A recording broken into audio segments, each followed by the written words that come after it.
wouldn't fall apart completely because it's going to be easier to like rebuild it all.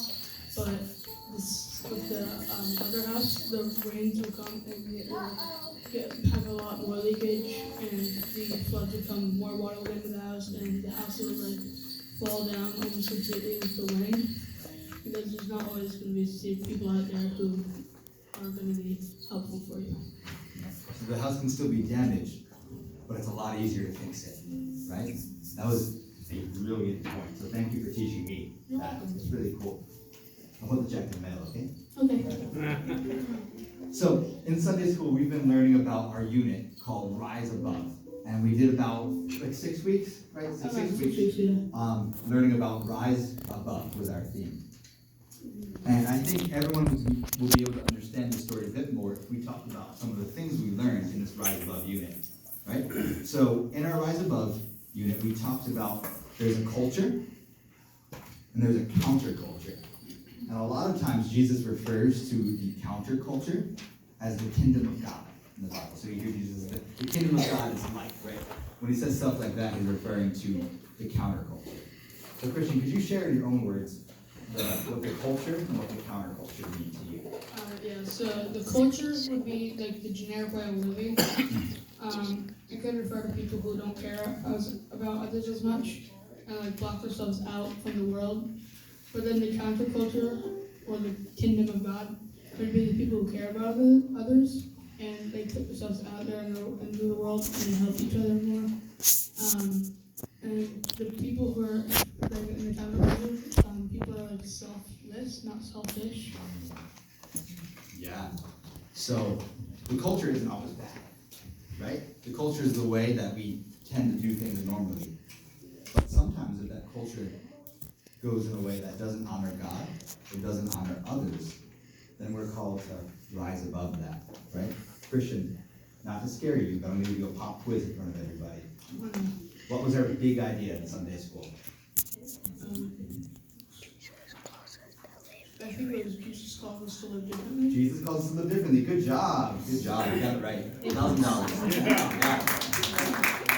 That was the idea we hit on every Sunday. Jesus calls us to live differently, right? So if everyone around us is doing the wrong thing, that doesn't give us an excuse to go out and do that wrong thing with them. We're supposed to rise above that and live differently, right? And that's what this story kind of alludes to. Because if we follow what everyone around us is doing, that's like building our life on sinking sand, right? But if we instead choose to base our life on love and on God and on the teachings of Jesus, we're building our life on solid rock. And something we talked about that is a great way to understand this, we talked about this a couple of times in Sunday school this year, was the civil rights movement, right? Not too long ago, people of color and white people were forced to use separate facilities, right? They had to use separate bathrooms, they had to go to separate schools. And those facilities that were designated for black people were far worse than the ones that were designated for white people, right?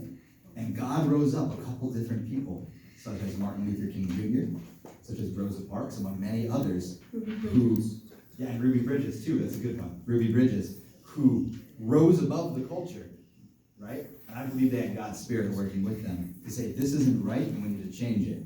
And by working really hard, they were able to change the world in a way that we still feel today, right? And racism is still a thing we're struggling with, but I'm so grateful that they were able to use that counterculture, right, to change the culture.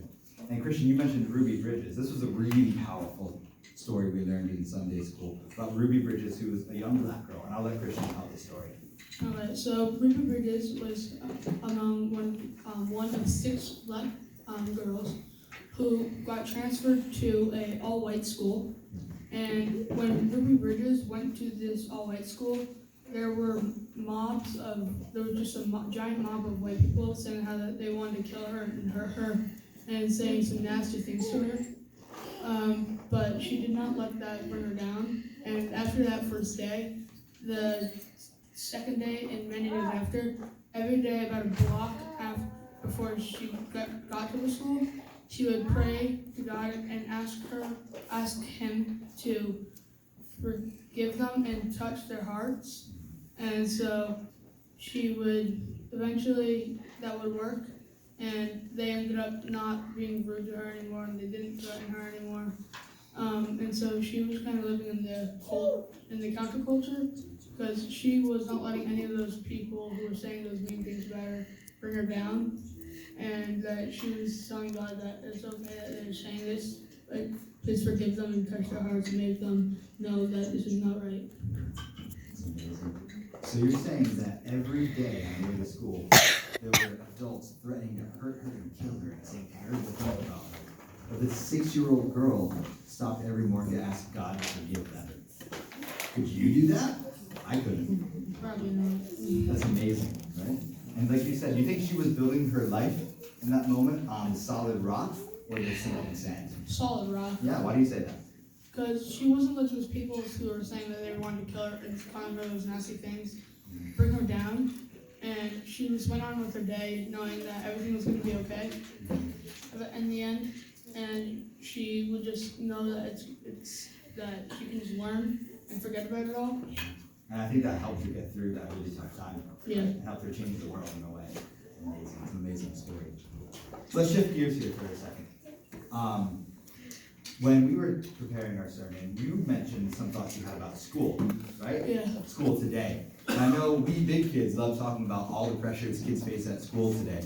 But I figured we'll ask an actual kid who have not dropped out yet, right? No, but it's going to happen eventually. Okay, we'll come to that. But while you're still in school, while you're still in school, if you could share how you think this parable reflects or applies to your life in school. Yeah. So a lot of kids in school would say that they dislike school, which would be like the cultural way of living, the generic way of living. But if you try to enjoy school, you'll find that it's quite fun and that it's easier to learn and that you can be happy in school. But that could also cause pressure because your friends might not like school and they might not know that you could find school being easy. And so that could be pressure because you could end up losing friends from that because they would think that you're crazy because you actually like school. First off, I just want to say, Mom and Dad Christian just said he likes school, so hold him to that. Not dropping out, I swear. No, you're not. But what you said was really, really interesting. So you're saying the cultural way of doing things is to not like school, say, oh, I don't like this is boring, right? But if you choose to like school and to try to find what enjoyment you can out of it, your life's going to be a lot better, Yeah. right? You also talked about some of the pressures that kids face. Can you talk a little bit about that? Yeah, so definitely losing friends from liking school and other